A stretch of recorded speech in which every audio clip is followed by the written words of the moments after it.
而家先嚟嘅，你十位。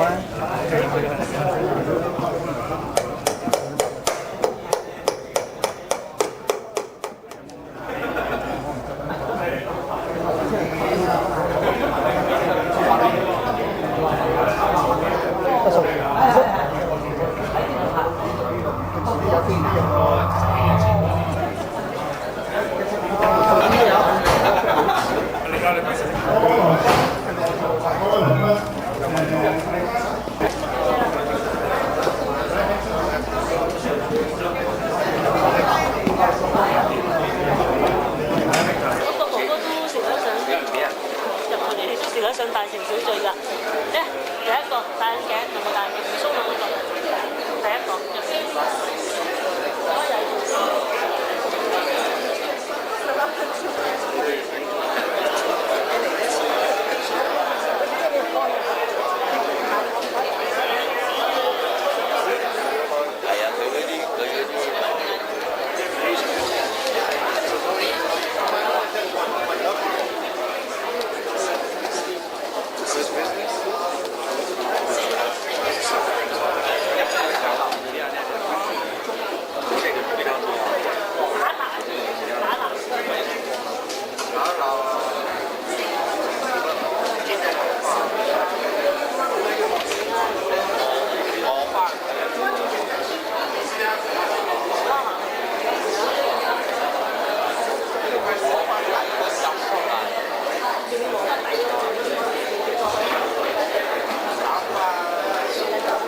Do we have to translate in the Trinidadian?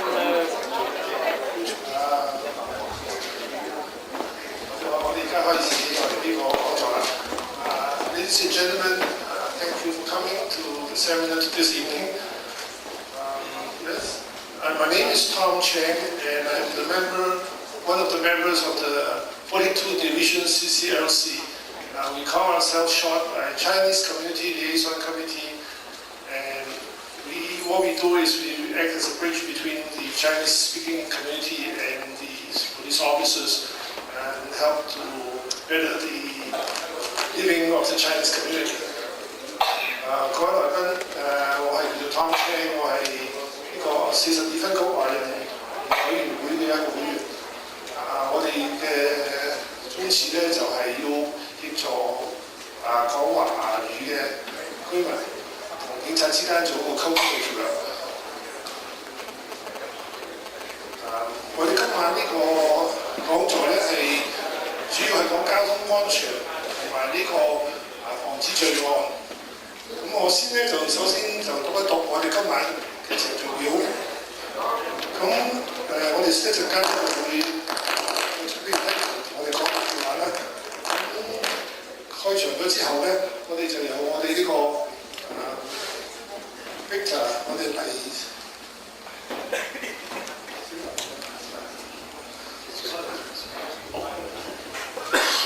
由 Victor 咧就同我哋講呢個交通安全。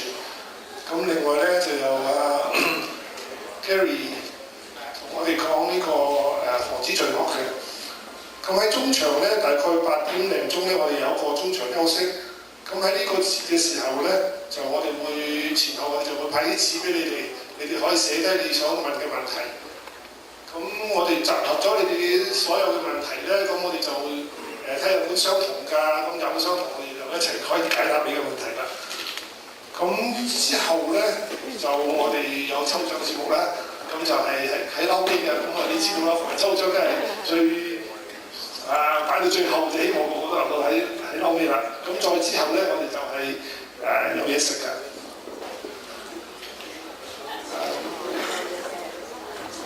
首先我就介紹一下我哋42分局華人聯絡委員會嘅組織成員啦。咁我哋嗰個 chair 咧，其中一個 co-chair 咧就係我哋呢個42分局嘅局長Superintendent Clark。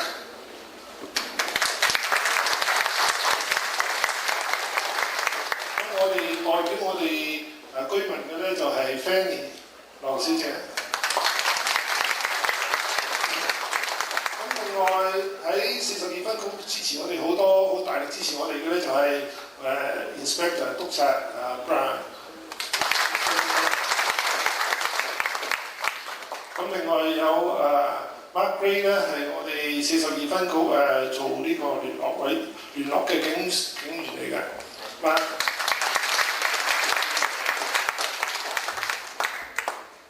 咁我哋有上一屆我哋前任主席咧就係Rosa Chan 啦，我諗冇啲細幫手。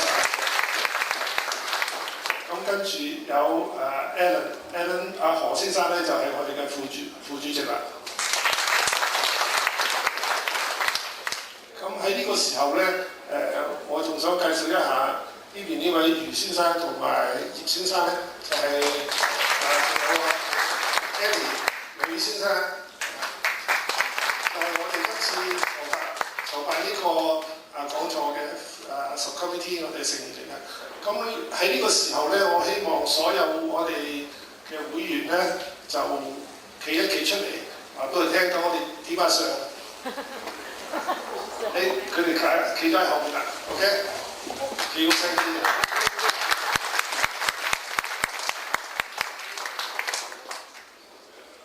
閒話少説，咁我就將個咪交俾我哋個警察局局長Superintendent Clark 嚟同我哋講幾個位。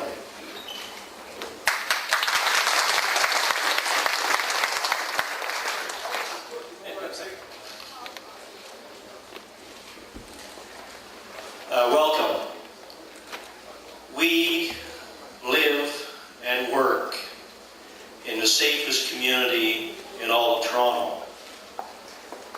As police officers, we'd like to take a little bit of credit, but really it's a reflection of the quality of people that live in this community that makes us safe.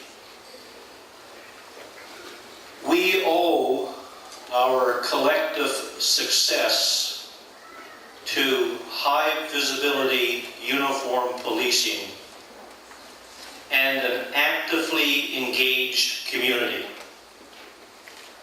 An actively engaged community like we have here tonight. Welcome everyone to our Traffic and Crime Prevention Seminar, organized and hosted by the Chinese Community Liaison Committee, chaired by Ms. Fanny Lau. I would like to thank all the organizers, all the sponsors, and all those who are engaged in the presentation. We have collectively come to learn. You will be exposed to some very interesting, very helpful information on your personal safety. And I'm confident that tonight will be a great success. So sit back, enjoy. I think you'll have some opportunity for questions after, and we'll all walk away with that little bit more of an actively engaged community, conscious of your surroundings, and aware of the safety issues in your neighborhood. So thank you for being here, and it's my pleasure to be here also. Thank you.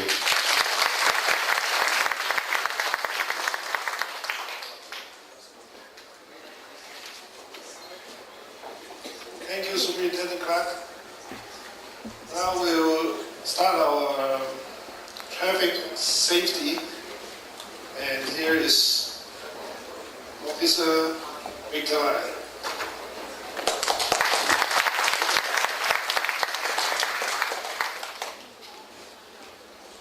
Welcome everybody. Can I just get a show of hand? Does anybody here does not understand Cantonese? 呢度有冇？That's one. Make sure you get the biggest prize when you leave here. Okay, in that case, just to save time, I'm only going to go over the seminar with Cantonese, if everybody understand that. That way, hopefully, we can cover more rather than doing both English and Cantonese. And my boss is going to know what I'm talking about anyway. And if I'm not talking about what he's want me to talk about, he won't know, right? Okay, 歡迎各位今日嚟呢個交通安全同埋防止罪案講座啦。我就係42分局交通部嘅。咁我想同大家講下咧，安省所有嘅馬路啊，就係由安省嘅一個叫 HTA 就係交通法例管係啦。另外有啲亦都包括有刑事案，譬如醉酒駕駛啊之類。咁短略咁樣講一講，譬如一個揸車嘅人衝紅燈，罰款可以由150蚊至到500蚊。當然要加3分啦。如果你係不小心駕駛嘅話咧，個罰款可以由200蚊去到1000蚊。另外再有6分。嚴重嘅時候咧，亦都可以有6個月嘅監禁嘅。另外一樣嘢咧就係有啲人忽略咗，就算你踩單車啊，呢啲所有嘅法例咧，對嗰啲踩單車人咧係同一樣嘅。如果你踩單車衝紅燈，俾人捉到啦，或者有罪嘅話咧，如果你有車牌咧，嗰啲分數記錄全部都落晒你車牌嘅。雖然你話當時你唔係揸緊車，但係因為你踩單車一樣係。另外咧就係行人啦，行人一樣係有法例管係啦。如果你譬如行人唔依照紅綠燈行過馬路咧，可以由35蚊去到50蚊不等。另外亦都有好多安省嘅附例咧係管係呢啲嘢，咁就佢哋又有唔同嘅罰款啦。如果嚴重啲嘅話，就係醉酒駕駛。你哋知道而家有個新例啱啱實施咗，如果你俾警察停咗你，而你係飲咗酒，而係測試過。以前如果通常咧，我哋路邊嘅測試儀器咧，由0至到50咧就係冇問題，然之後由50去到100咧就會罰你停牌12個鐘頭。以前嗰12個鐘頭咧就係冇記錄，12個鐘頭之後你去警局攞翻你車牌，跟住攞翻你車照揸。但係新例而家我唔知你有冇睇過新聞啦。頭一次唔係罰12個鐘頭，而係停牌3日，再加埋咧呢個會喺你嘅車牌嘅記錄會有記錄喺度。雖然唔係一個conviction 嘅，即係唔係話你有罪，但係亦都有記錄，表示咧驗所公司可能會見到。第二次嘅話咧，停牌7日，然之後你仲要上堂。即係如果第3次嘅話咧，停牌3次啦。所以呢啲好多嘢咧，就即係其實政府佢哋做咗好多研究先至立呢啲例，最主要佢都係為安全。但係咧，今晚咧我哋就唔係喺度講究竟罰幾多，有啲咩罪。呢啲嘢如果你有興趣嘅話咧，你可以上網全部知道晒。今晚我哋呢個咧叫做交通安全講座，最主要我哋嘅目的就係希望交通安全，希望幫到任何嘅人。所有嘅人越少意外，冇受傷，冇財物損失。如果呢個在座每一個人能夠今日翻屋企，但係今晚收嘅資料俾多一個人聽到，而佢能夠幫呢個人避免有一次撞車受傷或者係車撞爛嘅話咧，咁我哋今晚42分局同埋CCLC 咧所有做嘅嘢咧就即係會票價。咁咧，今晚主要我會講咧，我會盡量包括埋揸車駕駛者啦、踩單車啲人啦，同埋行人。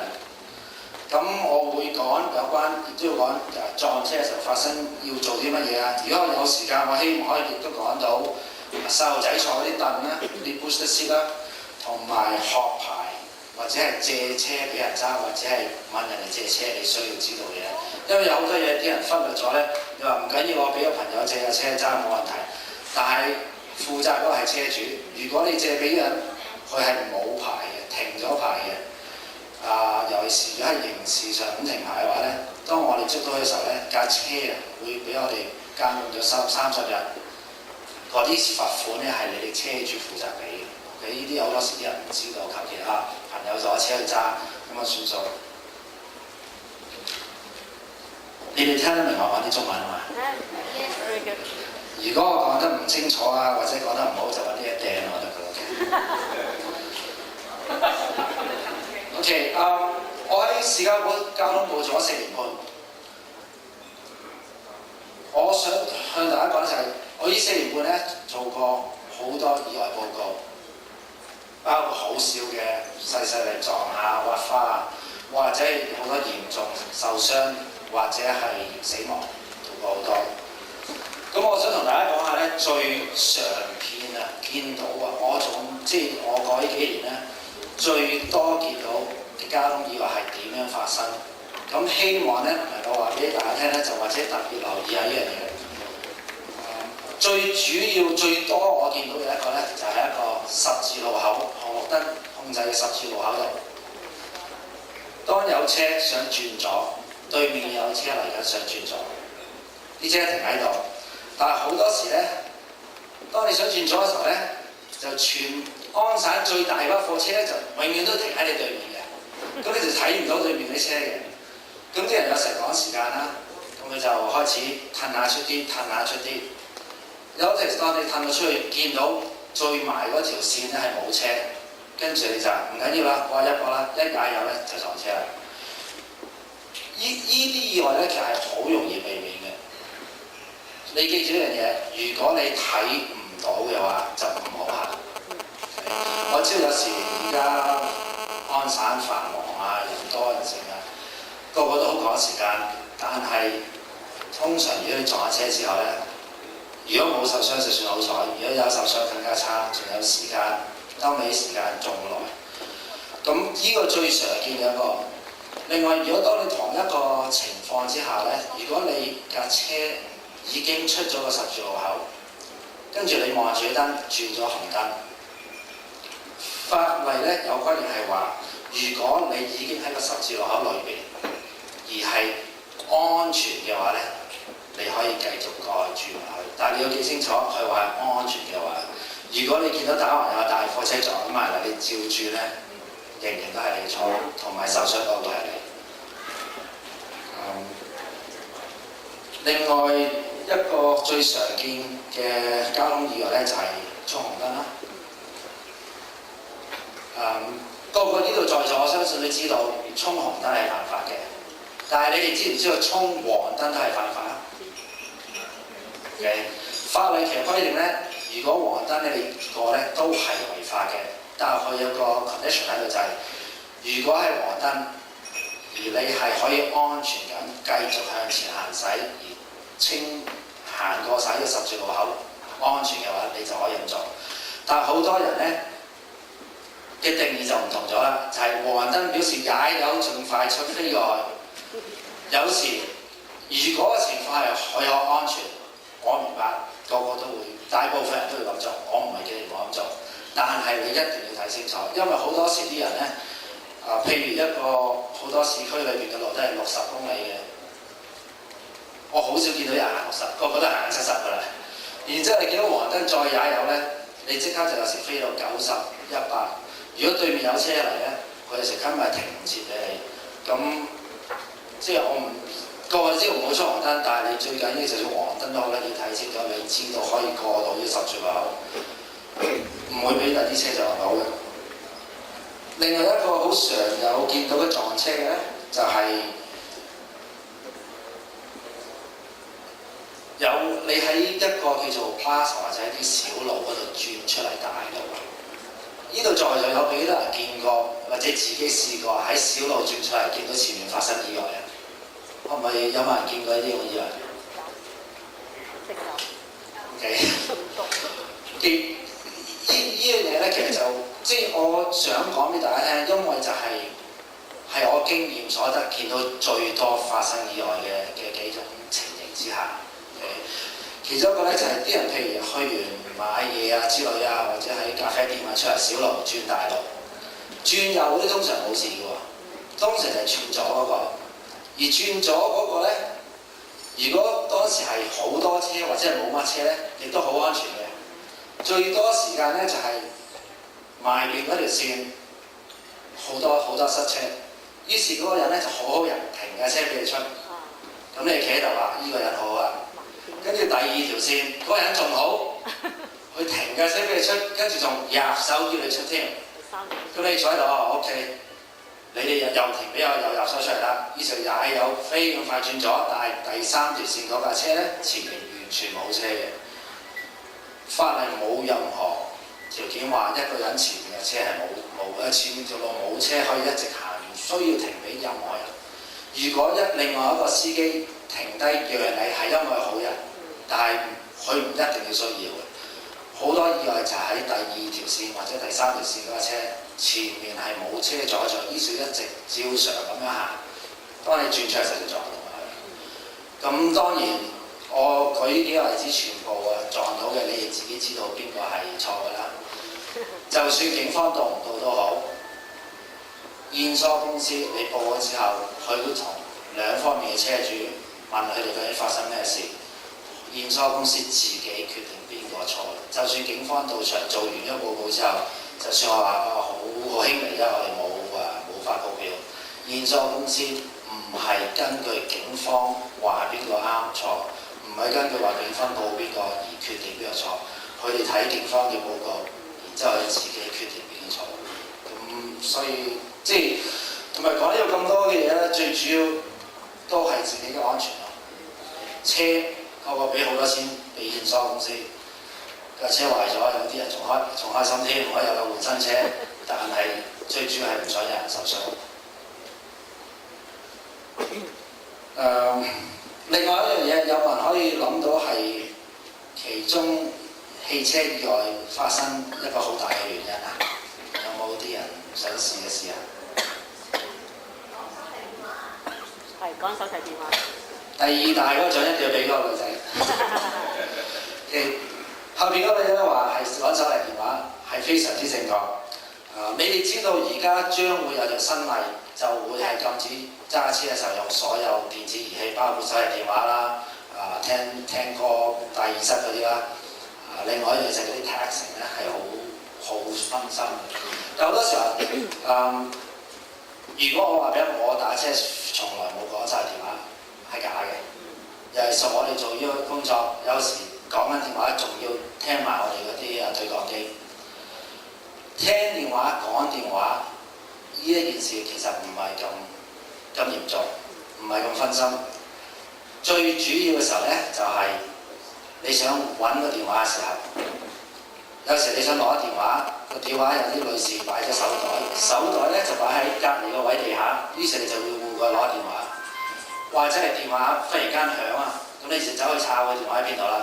咁你嗰陣時分咗神啦，呢度係其中一個即係分你神嘅原因嘅時間。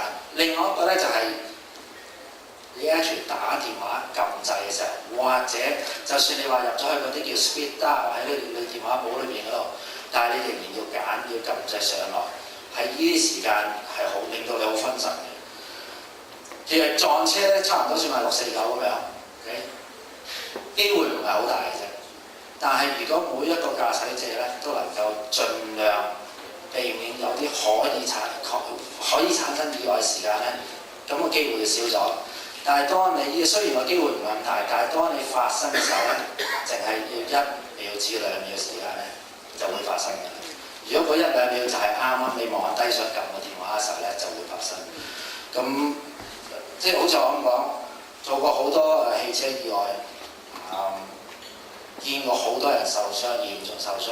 當你哋即係好彩咁做過見咁多嘅時候咧，你自己有時揸車嘅時候咧，我哋都會即係特別會留意，因為我哋知道嘅後果有幾大。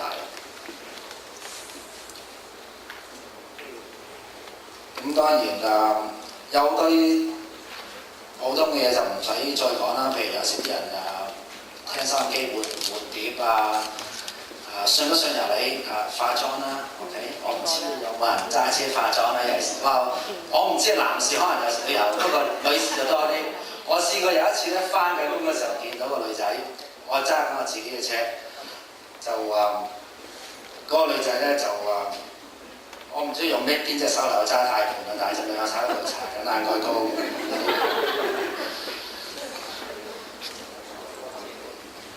咁當然我哋話，如果你呢個意外盡量可以點樣去減低發生，但係好多時好似中649咁樣，都實有人中嘅，實有人會中有撞到意外。咁我而家想快略咁講一講咧，撞車嘅時候咧，你需要做嘅係乜嘢？第一，如果你撞咗車嘅話，第一件事你一定要記住，就係你哋自己嘅安全。大部分起碼有一半時間，我接到報告去撞車時，我去到撞車咧，啲人喺嗰度撞晒車咧，佢哋出晒架車喎，就圍住架車咧，就好似特別轉，好似叫睇新娘車咁樣喎。佢哋已經係太過投入，關注架車撞定點，邊個嘅錯，同對方講嘢。好多時呢啲人咧就企晒喺路中間，企喺路旁邊。我試過有蘇巴有2次做緊意外嘅時候。本來就好輕微嘅意外，但係嗰啲人企喺路邊，另外啲駕駛者見唔到，佢哋企喺度睇下，跟住睇下褪一步就俾你撞到啦。本來就好小事啫，就變咗意外受傷。所以第一件事你要自己決定睇清楚你係安全啦。第二，意外報告準則就係、如果有人受傷，或者係如果有任何財物受傷而係唔喐得嘅，表示即係唔係架車，譬如你撞落嗰棵樹啊、欄河啊，撞入人哋間啲屋度啊，信不信由你啊？撞入喺銀行，唔知間銀行特別多車撞入嘅，我做過，舊年做過2次。咁咧就如果有呢啲問題嘅時候咧，或者有人受傷嘅話咧，就一定要報警，警方會到場調查。如果唔係嘅話咧，你就可以去報案中心嗰度做。我亦都帶咗一啲咧紙啊，就係、報案中心嘅，上面咧就有唔同嘅報案中心地址喺多倫多啦，後係有中文嘅。後面另外咧亦都寫低咗咧用中文，你需要攞低第二個司機嘅資料。咁我哋有好多喺度，一陣間我傳俾個可以攞張，如果你中意翻去可以再影印啲。唔知值唔值錢，如果咧買到有錢咁，記住分啦，付俾我 OK。咁咧就如果你需要英文嘅話咧，我哋42分局就喺242 Miller Avenue 喺正 Markham Road 同埋 Shattuck 附近嘅啫，隨時嚟前面入嚟，我哋有英文嘅俾你，或者係任何警局亦都可以攞英文嘅。咁如果係唔係警察到場，個定義就係、如果總共損壞嘅嘢係多過1000蚊，就包括所有嘅車，如果1架車或者2架車總數多過1000蚊，你就要去報案。報案嘅時候咧，就係、你首先喺嗰度攞低咗對方嘅資料啦，你亦都要俾對方嘅資料。跟住喺24小時之內咧，你就要去其中一個報案中心嗰度去話俾佢聽。如果架車係撞到行唔喐要拖嘅話咧，嗰啲情形咧就要即刻拖去報案中心去做。咁另外一樣嘢咧就係、當你抄呢啲嘅時候咧，最好你就自己睇到對方嘅資料、車牌號碼、地址或者驗疏紙。因為而家咧，越嚟越多人咧就會無牌駕駛啊，或者係冇驗疏紙啊。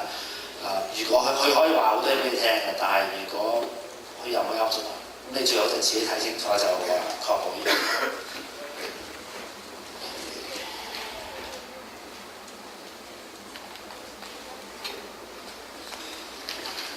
咁另外一樣咧，就如果你最好有啲嘢咧，你就要預先準備好嘅就係話，如果你係好多時咧，我去到做交通意外嘅時候咧，啲人唔知道咧就係架車要拖去邊度，冇人知道。你最好就預先有識得諗一諗，就係、你有邊間信譽好嘅車行啊，整車嘅地方。如果冇嘅話咧，最安全，即係最安全嘅意思係因為佢哋係大間啲啦，你可以攞去你平時買車嗰個 dealership 嗰度拖去嗰度。如然之後你打電話去驗收公司，先再慢慢決定我喺邊度做。你拖咗去任何一個車行，唔表示你一定喺嗰度做。之後驗收公司同你接觸完之後，去批准你去整啦，你可以拖去另外一個地方做，所以唔需要急。咁就你記住啦，你哋車主係老細，你哋自己決定拖去邊度。拖車嘅人唔可以話俾你聽拖去邊度，佢可以俾啲資料你如果你唔知問佢，但係最後決定係你自己攞去邊度做。OK， 咁就而警方呢一樣嘢係唔可以完全，我哋係唔可以介入嘅咯。即係有時就算我知道點解我都唔可以話俾你聽，因為我就俾人炒魷啦。OK， 而家另外咧，我就同你哋講一講單車安全。呢度有幾多人踩單車㗎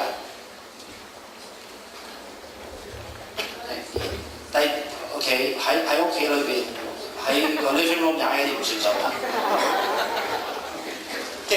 雖然呢度我知好多大人喺度踩單車，佢哋自己可能踩，但係希望咧，我盡快落嚟講一講咧，就或者你可以帶翻你屋企嘅親人或者你細路聽 ，OK？ 當然亦都係我而家將講俾你聽咧，第一係為你自己安全，第二亦都有法例管限住啲嘢。所有單車當然要有個 brake 要行得好啦，起碼有一個就係後邊個 brake。夜晚一定要有燈。OK， 你可以有白色嘅燈或者黃色嘅燈，或者閃燈都得嘅。咁就後邊咧，你有另外一眼咧，就係紅色嘅燈或者係紅色嘅反光板。OK， 如果你能夠係着得嘅燈咧，或者係好多時我見到咧，你自己揸車見過。如果係閃得嘅話咧，其實好多時咧係令到第二啲人更加容易見到你。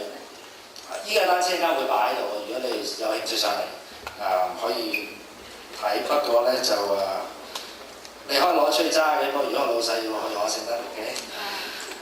要有個響安啦，有聲啦，依三樣嘢係法例規定一定要有嘅。另外咧仲要有反光紙，前面呢兩條嘢咧，每邊要有一條1寸乘10寸，後邊亦都要每邊有一條1寸乘10寸。咁然之後，如果你係18歲以下咧，當然就要戴翻頂頭盔啦。頭盔唔係求其頭盔都得，但係如果你去啲即係有名嘅地方或者大公司買咧，通常都會合規格㗎啦。最緊要咧就係有條帶。如果你有啲細路仔戴咗頭盔咧，而冇綁條帶嘅咧，咁你就直情不如叫佢慳翻啲錢，唔好買頭盔俾佢戴。OK。呢個嘢唯一安全嘅時候就係綁實咗，當佢跌嘅時候可以保護佢頭。如果任何細路16歲以下咧，係你哋父母負責佢哋戴唔戴嘅。如果我去到一個交通意外，見到個細路仔俾人撞到，冇戴頭盔，我會親自嚟屋企去揾佢父母，發個告票俾佢哋。細路仔因為佢哋細個唔識嘢，係我哋大人負責要確保佢哋安全。咁另外夜晚黑咧，最好就着啲發光些少嘢。呢個就係我而家伸到你左手，Benson 係嘛？佢咧就係多倫多警署嘅volunteer 嚟嘅，佢做咗好多時間咧，佢自己咧就捐出啲時間幫我哋手嘅。咁就未必有一日佢可以着我哋啲制服，我哋一齊做事。咁夜晚如果你着啲有些少反光嘅嘢咧，譬如橙色綠色咁我知道有好多人唔會中意着啲咁嘅衫，但係你可以好簡單去任何一啲譬如買體育用具嘅地方咧，佢有時有啲帶一條帶綁或者手臂或者即係褲腳嗰度咧，都會幫助好多。呢啲人唔需要我解釋，因為我係朝個夜晚都有揸車，你哋有時見到啲人黑單車冇燈黑衫。撞到佢哋都可以知撞到係乜嘢 ，OK， 咁就希望如果你可以或者帶些少啲資料翻去你屋企，或者如果你喺屋企做運動嘅時候可以着定呢啲嘢訓練下先練習定，咁到你真係踩單車嘅時候咧就可以試下用呢啲嘢。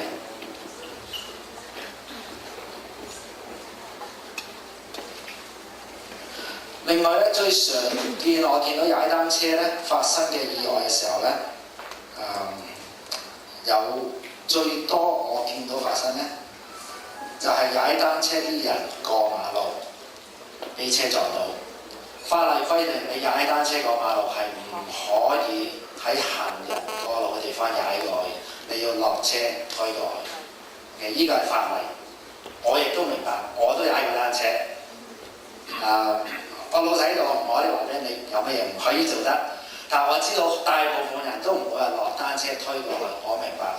所以今晚我就係好簡單一樣嘢，就係如果你能夠去到十字路口停一停，望下有冇車，你見到安全啦先至踩嘅單車過去。仍然唔合法，但係起碼我唔需要嚟做你哋嘅報告。咁因為個最主要原因咧，如果你揸車咧，你哋會留意到嘅就係、好多時啲車停喺度，去望下想轉右。雖然嗰個單車嗰條路咧，行人係有權係即係適當時間過馬路，但係當你嘅車望下嘅時候，見到冇人咧，佢就轉啦。單車嘅速度起碼快去5倍至10倍，咁有時候遇唔到成日都撞埋去。我亦都試過係發個報俾個單車人，因為佢冇遵守法例而令至到呢個意外。但係最主要做的係即係你自己嘅安全咯。OK， 講得咁耐，可能你哋仲未有人掟嘅。好清楚。OK， 我想而家放2個好短嘅短片，咁咧我就需要想提你哋在座啲人估下咧。呢2個意外係點解會發生嘅 ？OK， 舉條水箱。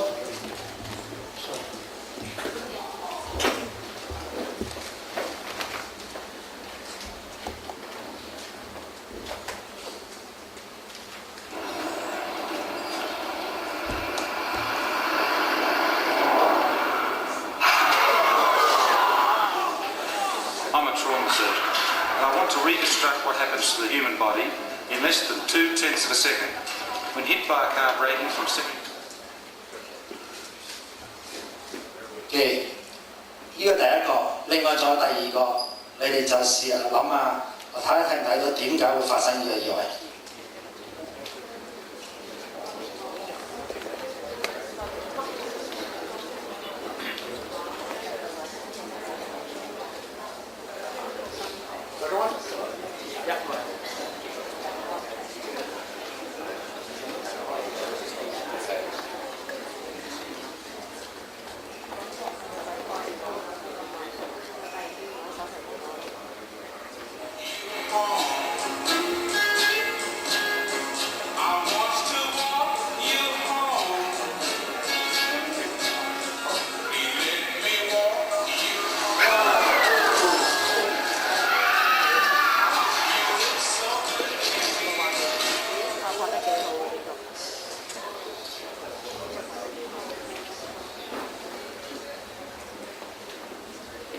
大家當然呢2個都係唔係真㗎啦，當然係。但係你哋同唔同意呢2件意外都係好多時都有發生嘅？絕對同意。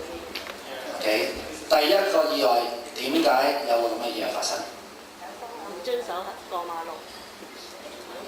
同埋車速。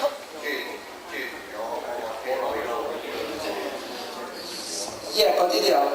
一位就話唔遵守過馬路嘅規矩啦 ，which 係啱，因為嗰個叫 Whipwalk 過馬路就冇喺十字路口度。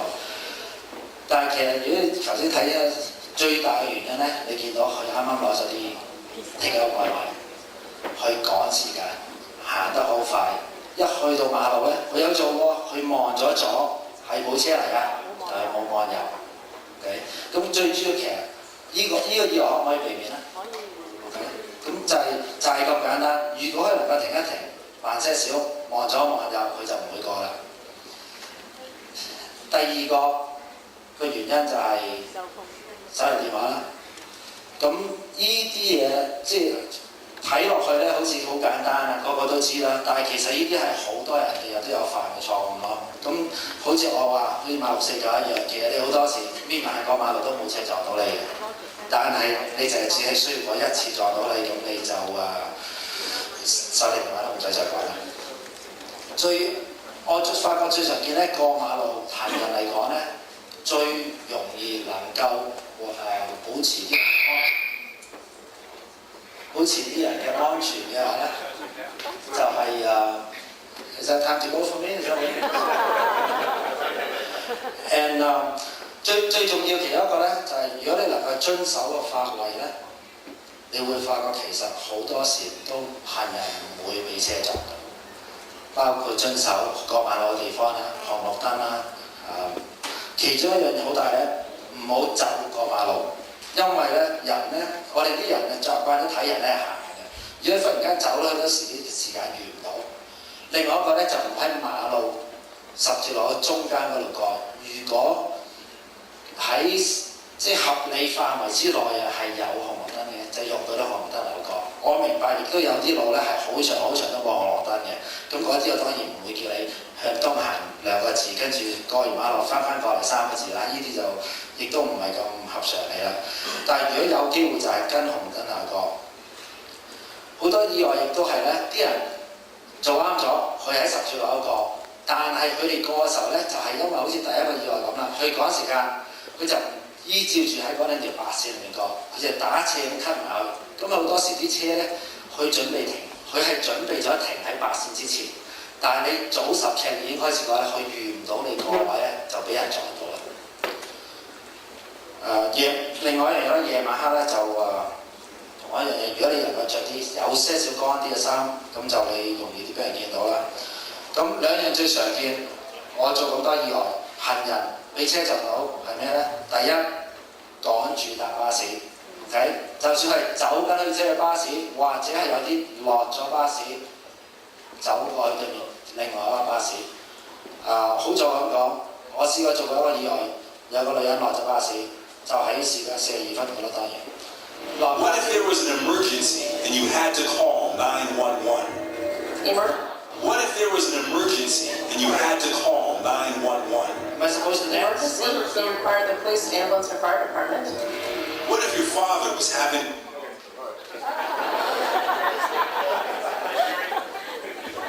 He was just trying to give me a break.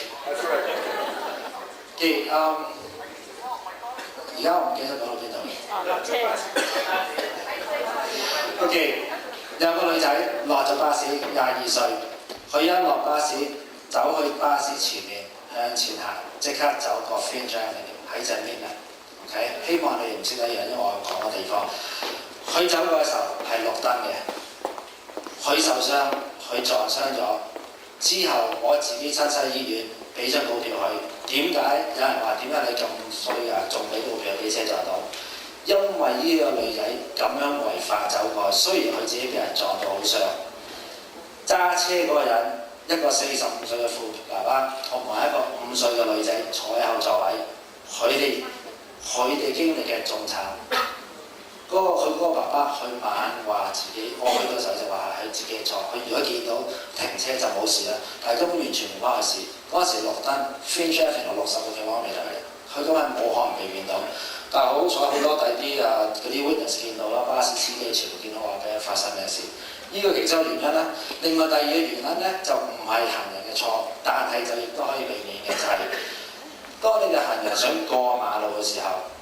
有啲車你有綠燈你可以過馬路，但係咧有啲車去到嗰十字路要轉右，法例上當然佢應該讓你，但係有啲人咧就唔留心啦，可能做緊第二啲嘢，轉右就撞咗埋個路人啱啱過馬路。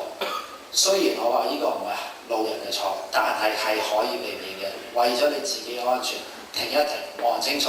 如果你見到有車轉緊嚟。如果你都咁想走埋去咧，就非常之勇敢啦。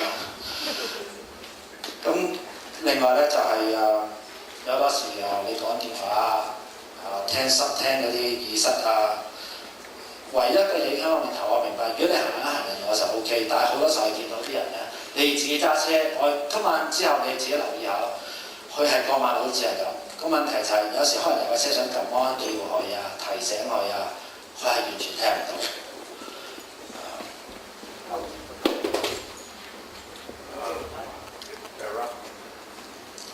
Okay， 到 those are three main parts I want to cover. But also I want to just briefly cover a couple of things. 我想講另外幾樣嘢咧，就係學牌。呢度有幾多屋企有細路係而家攞緊學牌嘅？唔係嘛？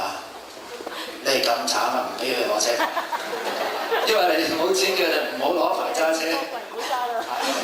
OK， 咁我快咁講啦，就係如果你有個學牌咧，你知道當省咧就有個叫 G1、G2。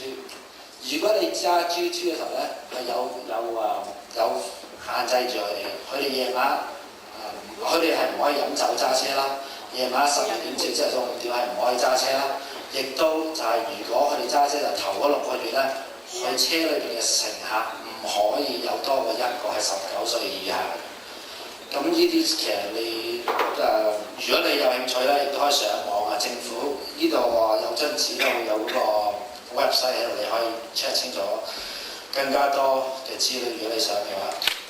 咁同埋頭先亦都略略講過咧，就係如果你係借車俾人咧，架車有啲咩事，如果嗰個人中意攞架車去飛或者攞架車去打劫咧，我哋警方揾到個車牌，跟住我哋飛虎隊踢門咧，就係你嗰個門，OK， 咁你就唔可以淨係話我唔知道嘅，因為係你要負責，你究竟確保你借架車俾邊個人。如果佢無牌駕駛啊之類咧，你亦都會需要負責。咁而另外一樣嘢咧，就係如果你問人借車揸，如果你自己有車牌嘅話，咁咧確保車裏邊有3樣嘢，一就係嗰架車嘅 permit 行車證啦，綠色嗰張；另外一張有張有效嘅驗疏紙，嗰張紙咧就即係假設如果譬如有撞車有意外啊嘅時候咧，警方問你攞咧就需要有呢啲嘢。所有呢啲嘢亦都有法例限制啦。如果即係可以有告票發到嘅，咁你就咩 sure 可以有咯。Basically, okay, I think somebody's going to be giving us some paper later on for everybody to fill out some question. Yeah. Just that way that we can maybe save some time on rather than everybody trying to ask, and then we'll collect the question and we'll try to answer as much as we can. 咁呢度咧，我哋有啲講咗英文我唔知。我哋會派啲紙俾你寫得有問題嘅話，咁我哋咧就會集中去睇下有啲乜嘢問題可以答覆，咁就慳翻啲時間。就另外我哋亦都有好多volunteer喺度咧，就會講國語或者英文啊。咁如果你有啲問題咧，一陣間你哋都可以問我哋。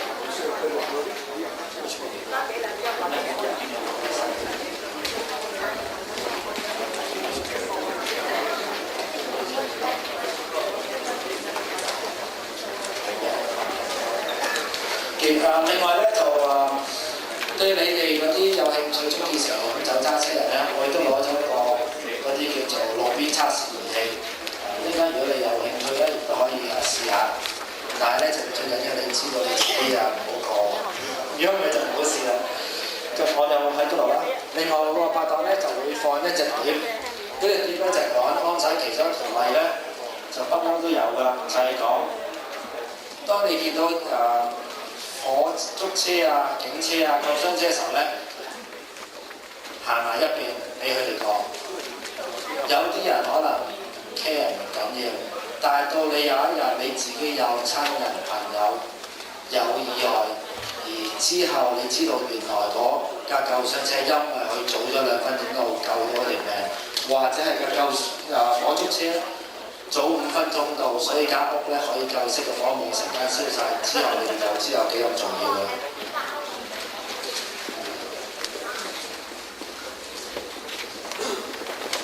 咁佢寫咗啲問題啦。咁而家我呢個環節就交翻俾湯仔嚟講啲問題。多謝各位冇恰實我。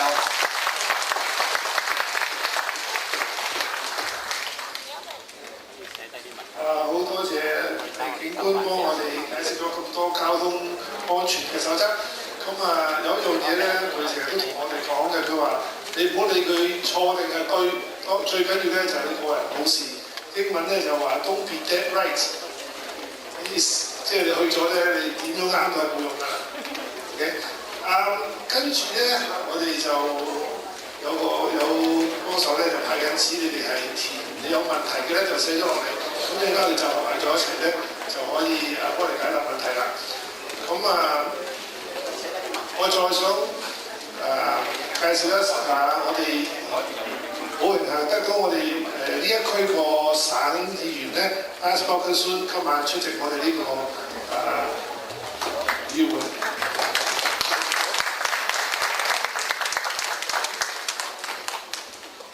跟住係休息時間。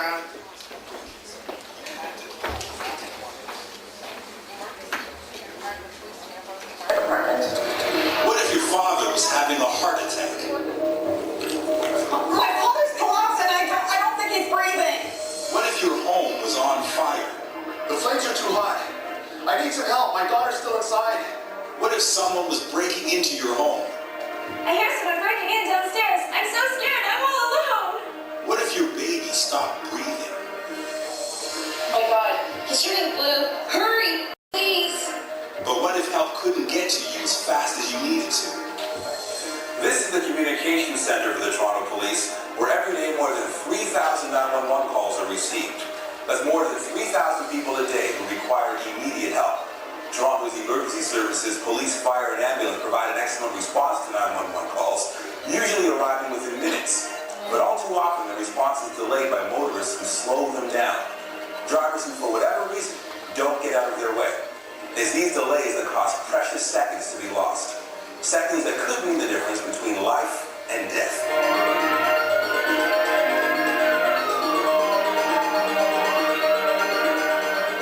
It's very important to get to these calls in a timely manner because, first of all, somebody there has dialed 911 to let us know that they need assistance. It could be medical, it could be a crime in progress, and a timely response is crucial.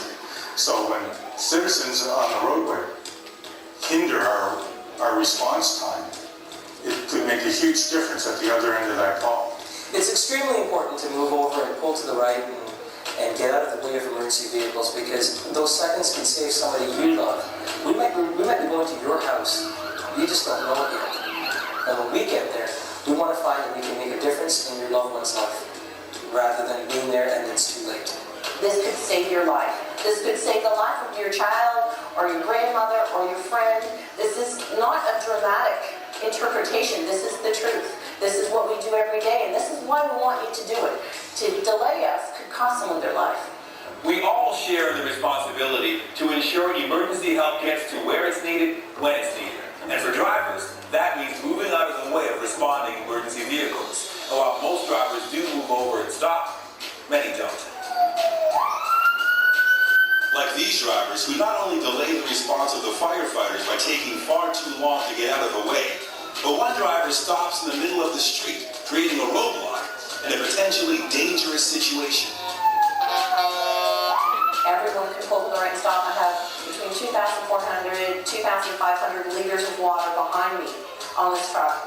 So if you get excited or upset and just stop in front of me, it's not quite so easy for me to stop. I have a little cushion or a weight coming behind me, and therefore it's a little more dangerous. The idea is not to get into an accident, go into an accident. The idea is to arrive safely. People should know that they have a responsibility to everybody else on the road. Just because they're in their vehicle does not mean that they're in a cocoon. We have to think about what we're doing.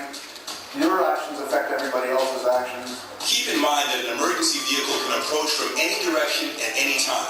You must be alert to what is happening around you so that you can take the appropriate actions. As soon as you see the lights or hear the siren, check around you and look into your mirrors to determine where the emergency vehicle is and which way it's going.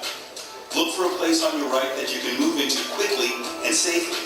Signal as you move over to let the driver know that you've seen them. And then come to a complete stop as close to the side of the road as possible without blocking an intersection. This will create a clear passage for the emergency vehicle to pass you. Now compare the response times between when the drivers didn't move out of the way of the fire truck and when they do. And on a one-way street such as this, you can move over to the right or left side.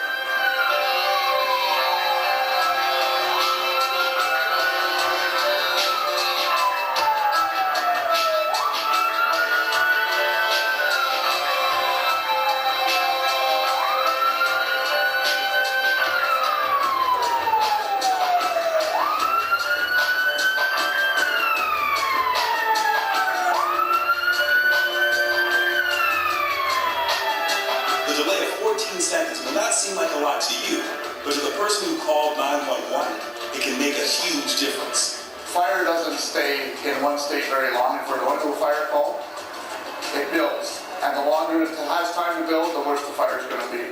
So what may start out as a kitchen fire, a small fire on the stove, if we get delayed once, it's now a kitchen fire. If we get delayed 2 or 3 times, it's now the first floor of a house fire. If we get delayed 4 or 5 times on the way that call, it could be a fully involved house. We were responding to this call and the driver would not move, would not move, would not move. And finally, he did end up moving over to the side. And when we got there, it was his house that was on fire. And we were delayed to the point where we couldn't actually enter the house. But property damage was extensive because this particular person actually did it to themselves. It was unfortunate, but this is one situation where one person can testify for you how important it is to pull to the right and stop, and they learned their lesson. It's the law that all drivers must move over and stop for emergency vehicles approaching from either direction. If you don't, you could receive an $85 fine, plus you'll receive 3 demerit points. When you move over and stop to allow an emergency vehicle to pass, it's important not to pull back out into traffic right away. Very often, especially in the case of the fire service, more than one vehicle. 而家食物就喺度啦，咁我哋可以趁熱嘅時候，我哋食少少嘢。